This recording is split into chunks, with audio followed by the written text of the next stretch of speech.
Hey team, welcome to session 3 in our first 4-week block. So session 3 is working on particularly a lot of grip strength, sort of like our accessory session. So a lot of the smaller muscle groups, not saying that this is any easier, but we're just working on building up that strength. Again, posterior set of muscles, so thinking about your back, your posture, and then we're also thinking about muscles that are protecting our hips. So this one, I'll go through a couple of options. If you want to do the dead hang, you'll need obviously something to hang off. I've got the rig in here. If you've got something at home, maybe you can hook your hands over the top of like a veranda rail. I don't really suggest the clothesline. They're not that great at supporting humans, so possibly not the clothesline, but if yours is sturdy enough, by all means you can use the clothesline. If you don't have access to something to hold on to, our option is bicep curls, whether that be with dumbbells, a barbell, or maybe some tins, water bottles, whatever you've got access to at home. The other one where we'll possibly need an option is our single arm rows. So I've got an option for weights or stretchy bands if you've got some bands at home for the single arm row. And the other one is a pinch hold grip strength. So what I had planned for it is a plate weight. Something that you can hold between your fingers like this, okay? And then you're just gonna hold it by your side for the 40 seconds in that pinch grip. So we're working on all these smaller muscles that run up through the forearm and into the shoulder. And then we'll swap hands, okay? So if you've got something at home, I don't know, I know my laptop weighs a bit if I'm holding it in a pinched position. If you're going to do that, hold it over something soft in case you lose your grip. If you've got plate weights at home, use those to hang on to pinch. Otherwise, yeah, just anything that's remotely thin that you can get into that pinch grip with. We'll get started. So exercise number 1 is our loaded hang or a bicep curl. I'm just going to flick the camera up so that you can see what I'm holding on to, focus more on what my shoulders are doing, and you won't get a face full of this section, which, you know. Okay, so remember we're holding for 40 seconds. Gripping overhand grip to start with. And we're not just hanging, falling into the shoulders. We want to lift up. So you're squeezing those back muscles, pulling your chest up towards the bar above you, and then we're hanging here. So it's an active hang. Just for as long as you can. If you can't hold the full 40 seconds, that's fine. You can always come down, reset, and then get ready to come back up and hold again.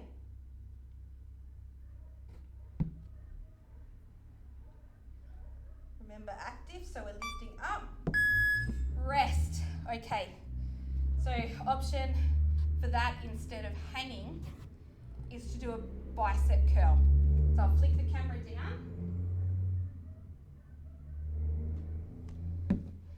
Okay, so either with a barbell, dumbbells, we've got that underhand grip just outside hip width, squeezing all the way up and all the way back down. So we want to come all the way up to the top of the chest and then lengthen all the way down to the top of the thighs. We keep the elbows in so they're not flaring out to the side to lift. And when you're at the top, they're pointing straight down to the floor.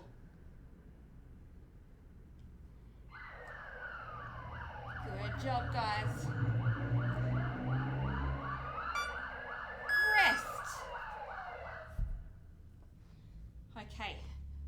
option with our dead hang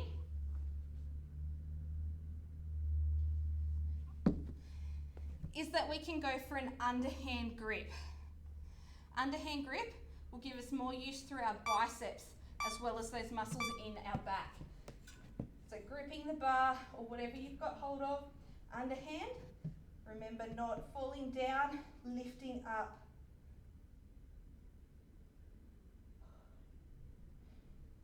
Whew. And that way, my forearms are slightly weaker than holding the other way.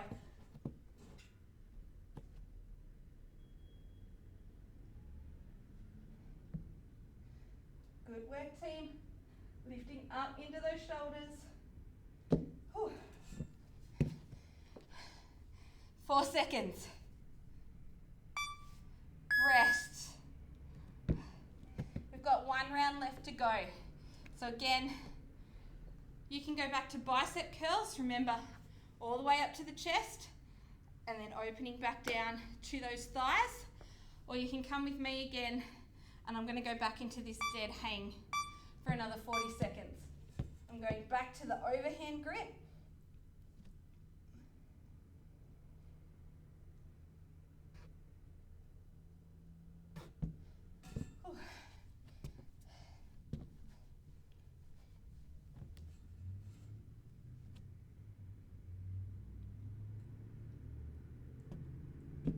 So what that looks like from behind, that's falling down into your shoulders, that's pulling up into them.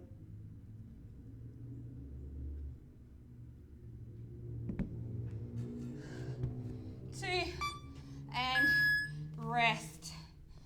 So that was round 4. 1 minute to rest and recover.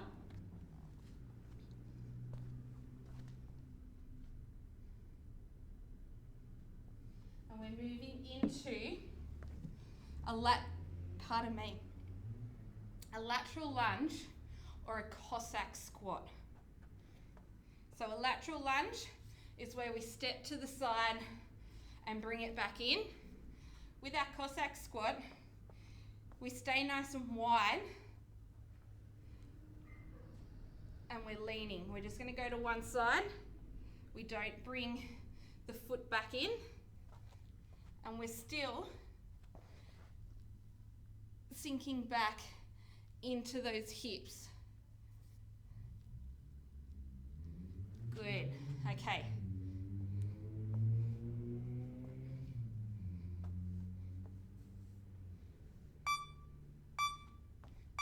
We go.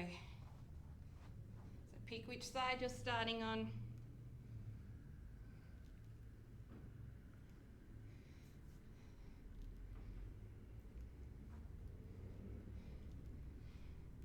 And as we progress through this type of movement, what you'll see is people lift their foot off the floor and can get a little bit more range.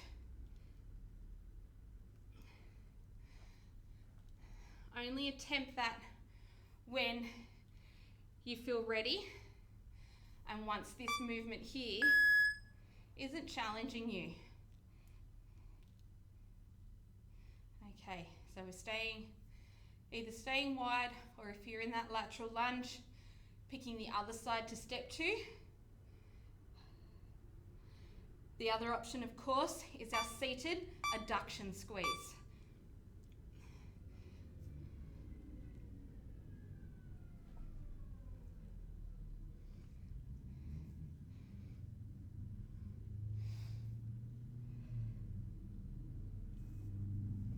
So play around with where your foot or where your toes need to face. If you're getting a bit of knee pain,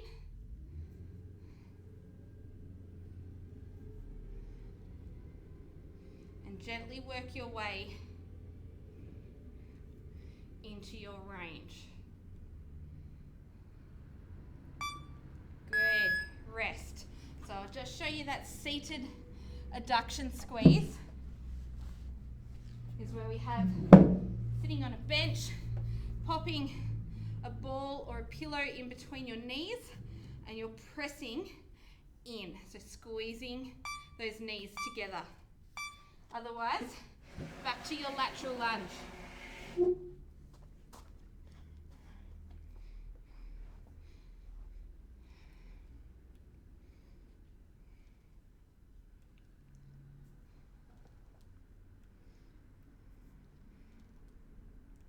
So already, just from watching myself in this video, I can see that my knee and my adductors are a lot stronger in this right leg. I've got no pain at all in this right kneecap. When I move to the left side, I've got some pain in my kneecap. So it's telling me I'm not using the right muscles to push through the movement. So I'm going to start on my left in a little bit higher range. I'm not quite moving all the way in. And then as I start to feel a little bit more comfortable, I'm going to sink a little bit lower. So about there is where my pain starts to come in. So I'm just going to sit above that pain and gradually work on lowering or getting a little bit more depth out of this movement.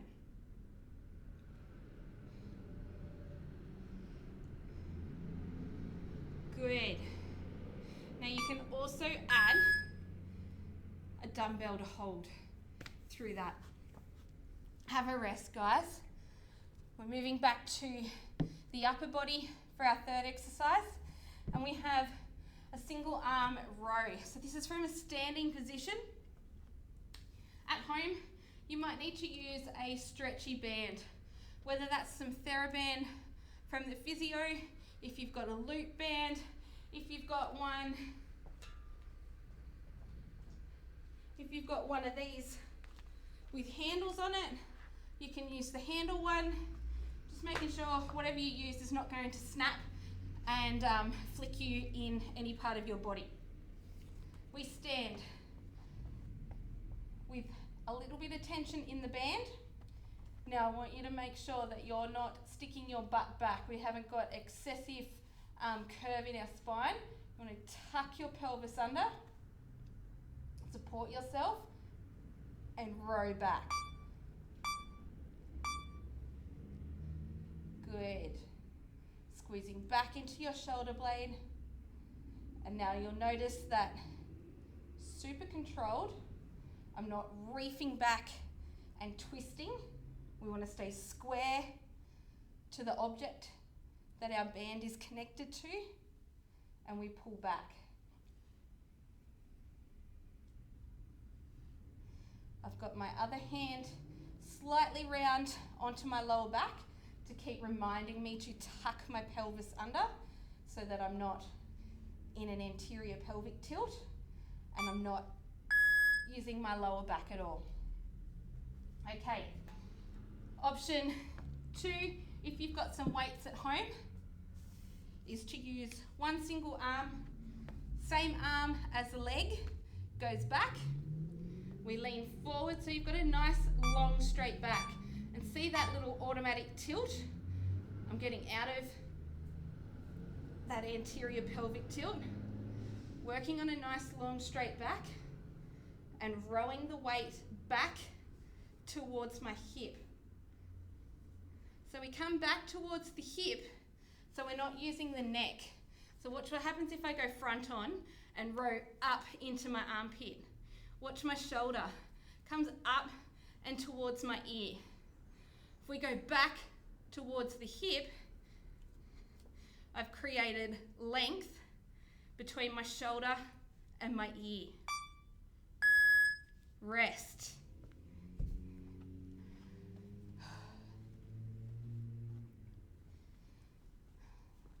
So I'm going to demo left side with the band, and then I'll go left side with the weight just to keep even. So band, if you're at home, remember, tuck this under and squeeze back.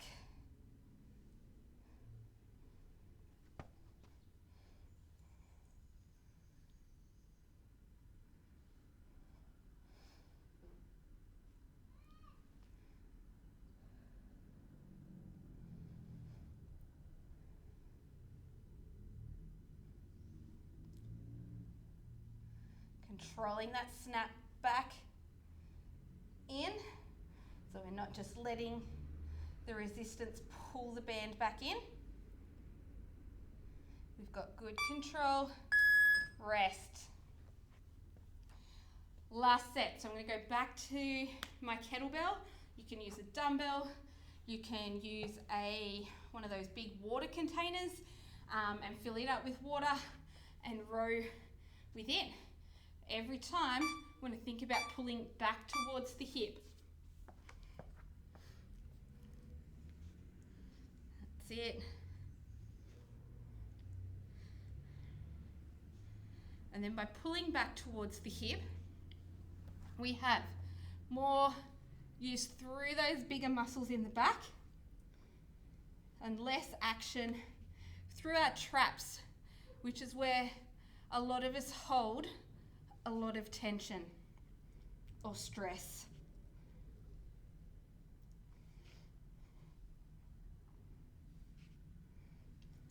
Keeping your shoulders square. Rest. Another minute's break.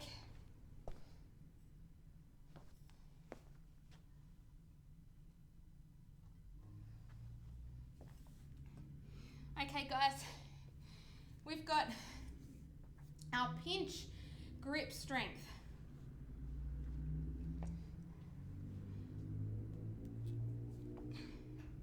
So a plate weight, whatever you've got that allows you to use that narrow grip. I've got here a 5 kilo weight. You may be more, you may be less with what you can handle. I know my left hand is going to be quite okay with this exercise. It's going to be my right arm post-surgery. You guys will be different. But here we go, grabbing into that pinch grip.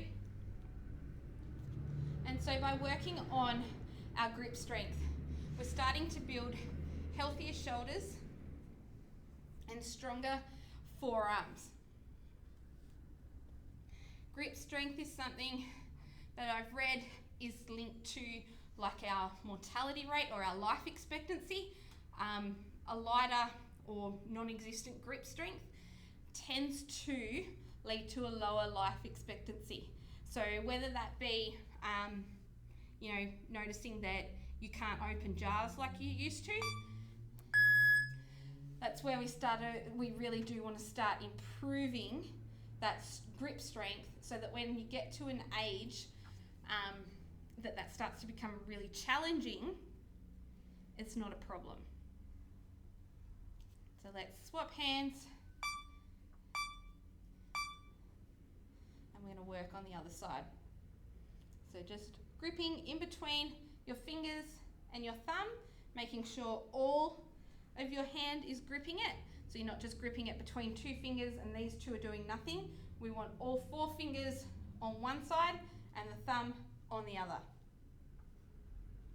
That's it, nice and even.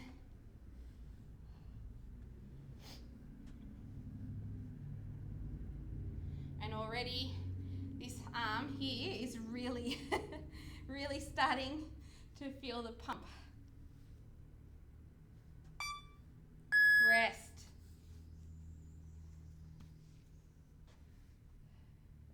Got one more of those on each side. So our grip strength also will allow us to lift heavier, hang for longer.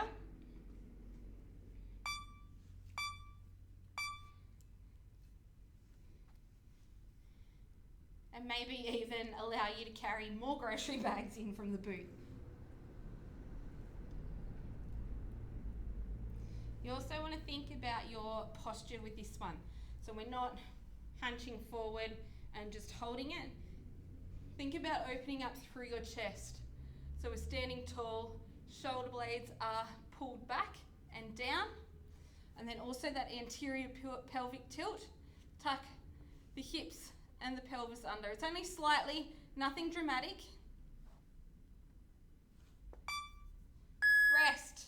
Nothing dramatic, but just changing your stance will change the load on your lower back. And I'll show you why in our break coming up after this. We go.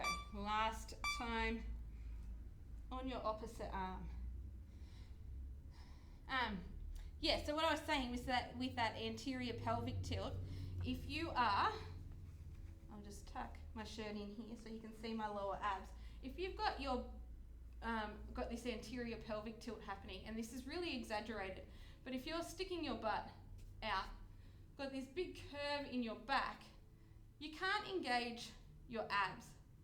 If you tuck underneath, I've flattened out my back, I'm using my glutes, but I can also activate my abs. So look at that, I've flattened, rest. I have flattened out my abs. So that's from there, sticking my belly sticks out, I can't engage my core, I can't pull my abs in, but if I tuck under,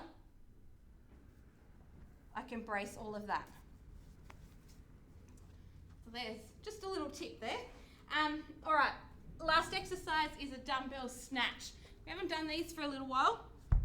So you'll need one single weight, whether that's a drink bottle, whether that's a dumbbell, whatever you've got at home that you can use.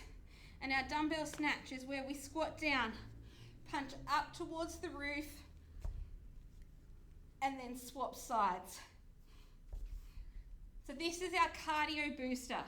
If you don't have access to a weight at home to do this with, we can do skaters or anything basically that gives you a cardio hit. So you can go down on the ground, we've got skaters, you can go with mountain climbers. If you so desire, you can add in burpees. That is your choice, but what we're looking for is to be out of breath.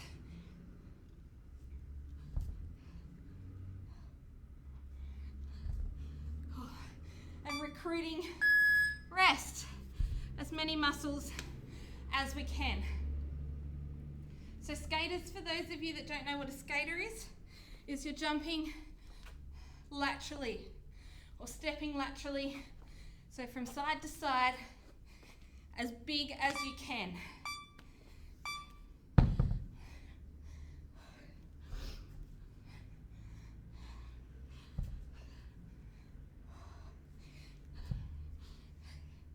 You could also throw in some air punches to get that cardio boost as well.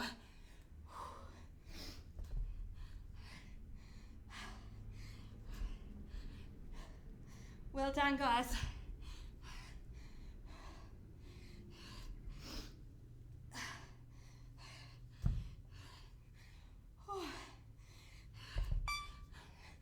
Rest.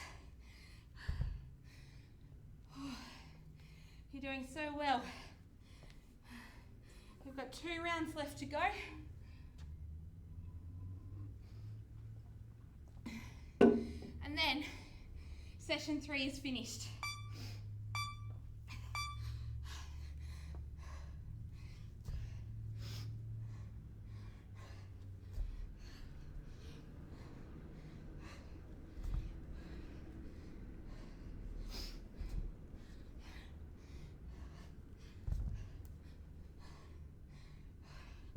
So whatever option you've chosen, by round 3, we should be starting to feel quite out of breath.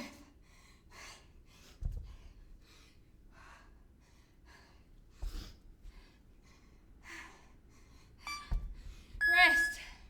1 to go. 40 seconds left.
guys did so well.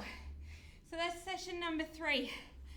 I hope you are enjoying cycling through these rounds or through these sessions. So we've now got 1, 2, and 3 all uploaded, ready to roll. If you do those each week, coupled with some walks, a jog, whatever suits your body, you're going to be getting fitter and stronger by the time we can come back in here into the gym. Thanks for joining me, guys. I look forward to seeing you soon.